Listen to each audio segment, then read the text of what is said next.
Sean Myers of the Westmoreland Sports Network, now joined by the new head coach of the Mount Pleasant area boys basketball program, Mark Katarski, our old pal here at WSN. First off, congrats, Mark. Now, I've covered you many different spots, first at Seton Hill with the women, most recently as the interim head coach for the Hempfield area boys basketball team this past campaign, and now you're back at your alma mater. So it's been a little bit of an adventure for you with different stops over the last handful of years. What made this the right time and the right job for you to go back to Mount Pleasant? Yeah, it's a great question. I think that, with all respect to Mount Pleasant, all respect to my alma mater of 30 years ago, which is kind of scary to think about, it was more about the situation and the timing than it was necessarily that school. There's only but so many places within a reasonable driving distance of our home and our family and everything they have, and opportunities that exist. And I think that when you put it into a blender, it was a really neat situation with the team that is there, the people that are there, the infrastructure there, and then also the location and the opportunity to be a head coach. Last year was enjoyable. When you do it for a living for almost 24 years, it just has a different feel. And last year was awesome that you could just go in and have the experience, but it wasn't the thing that dictated your livelihood. And I think I really enjoyed it. Basketball was fun again. Coaching was fun again last year. And to be able to continue to do that, really, really blessed. And the fact that it is somewhere that I'm familiar is just icing on the cake.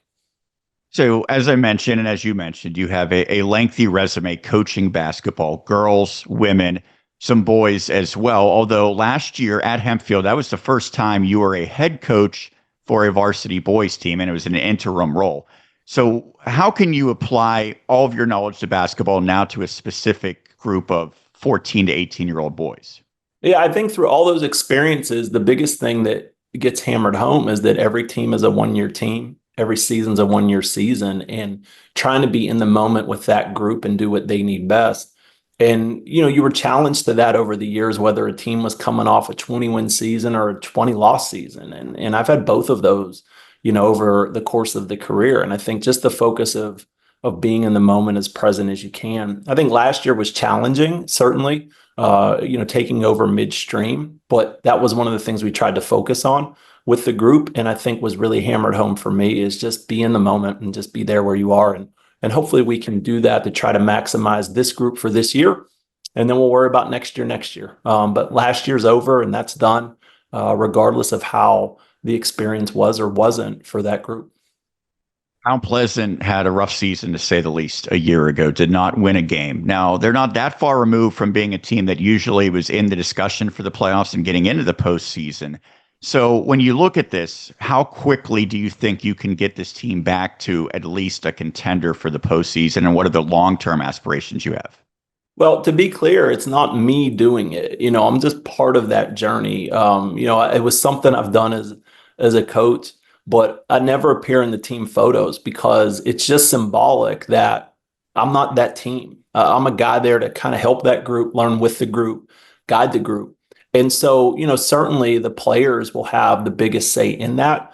Hopefully just a fresh perspective, neither good nor bad, just different, can maybe help them understand, see things differently and maybe learn what was there to do it.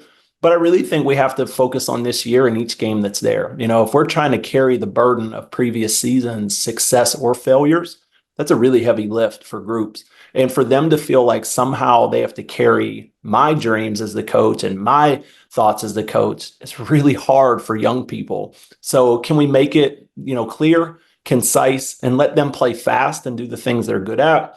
And hopefully that can help them move along. Do you have particular check marks that you're going to set for goals? Is it something a little bit more abstract? What's that look like?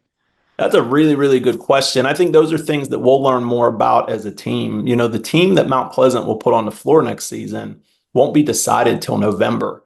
And so I think we need to give ourselves chances to understand each other and see kind of where and how that can go. And then with the group work together on trying to find some of those benchmarks. I think you hear so many coaches and people talk about focusing on the process, and there's probably a reason why, because that just simplifies it along the way and makes those things more manageable and more achievable as you do it. And so I think we want to do that with the group and figure out what it is, but make sure it's for this season, not for any seasons in the past or any seasons maybe down the line, and just be focused on what this season, this team can do to maximize itself.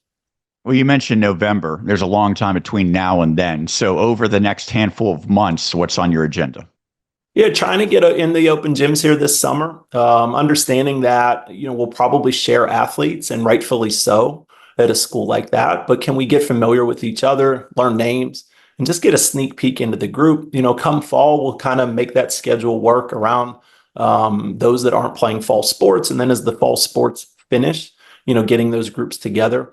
And then trying to figure that as we go into the season. But excited about the journey that's out there and the opportunity, and really, really humbled. I think last year with that group, you forget how precious it is to be called coach and what an honor that is. And that was really cool. And to have a group that you can learn with and grow with is really exciting. And I think this season will give us all those opportunities, which is really, really neat.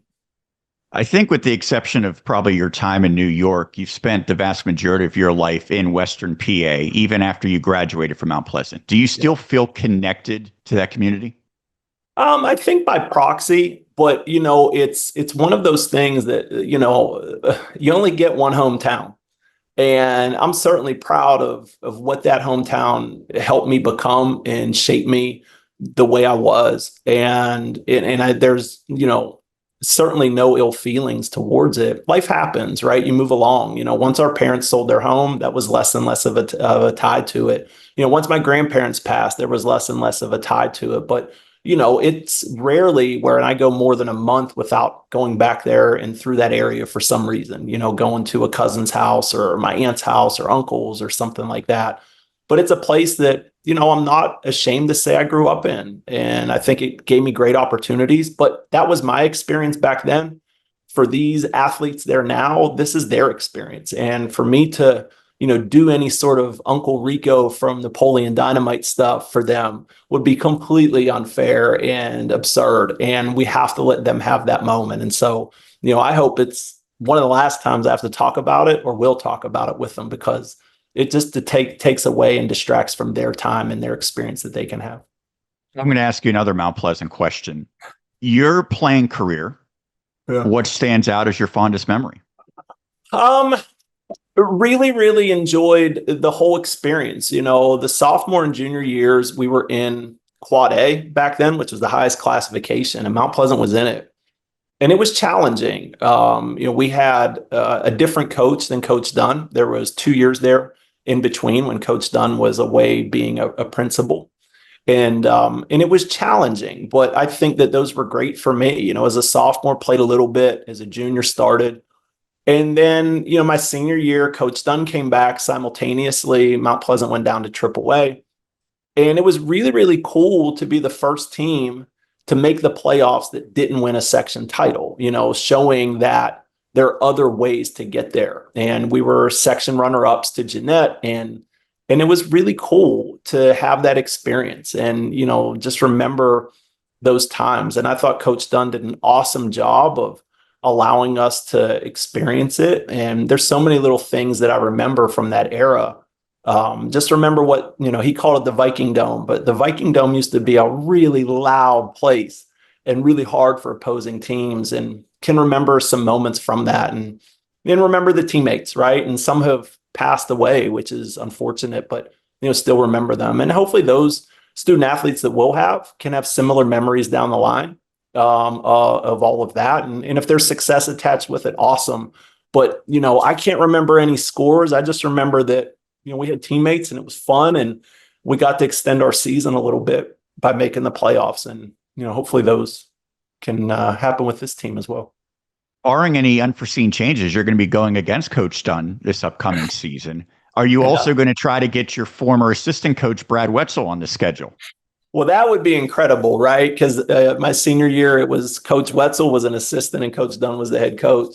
And I haven't looked at the schedule enough to know the non-conference, but know that the section has Coach Dunn. Just can't say enough about him as a person and a leader. Ben Wilkins, Seton Hill's men's coach, we were high school teammates together under Coach Dunn. And we've had lunch with him periodically since Ben came back, and just thanked him immensely for the person he was. He never ever swore. We never heard a cuss word out of him. Rarely raised his voice for how big of a person he is, and in a figure that he is. But also did little things like was talking sports psychology with us. And I think the two biggest things that were just hammered home with Coach Dunn that I tried to carry were that, everybody has a role on the team, and it's all about the team. There's nothing more than that. And he did such an incredible job of that. And so the person he is, the coach he was, the mentor he was, just incredibly grateful for. Personally, I would just hate to have that game, but it's not me versus Coach Dunn. It's Mount Pleasant versus Charleroi. And, hopefully the Vikings have a few more points than Charleroi when it's over. Lastly, I'm sure a lot of people in the area are familiar with you. Obviously, you mentioned you're a Mount Pleasant grad, and then they saw you at Hempfield, or before that for many, many years at Seton Hill, even Pitt Greensburg potentially. But for those maybe who are unaware of Mark Katarski, what message do you have to the Mount Pleasant community and what you're going to bring to this job? Yeah, that it's really, the community's team and the school's team, above all. And, I'm just a steward of that, and just somebody trying to help the group along the way. That each team will be its own team. Each season, as we keep saying, will be its own season. And to just try to support those groups in their journey as they move along, and, just give them the best that they can for that group. And it's ultimately about the students. And, it's about the team. And I think if we can keep the main thing, things typically work out that way. But yeah, excited to do it, and really, really appreciate your time and energy with this, Sean. It's awesome to be able to talk to you guys, and hopefully, share the good news about the opportunity that we have here. Absolutely. Thanks for taking the time. As always, we appreciate it. Thanks, Sean.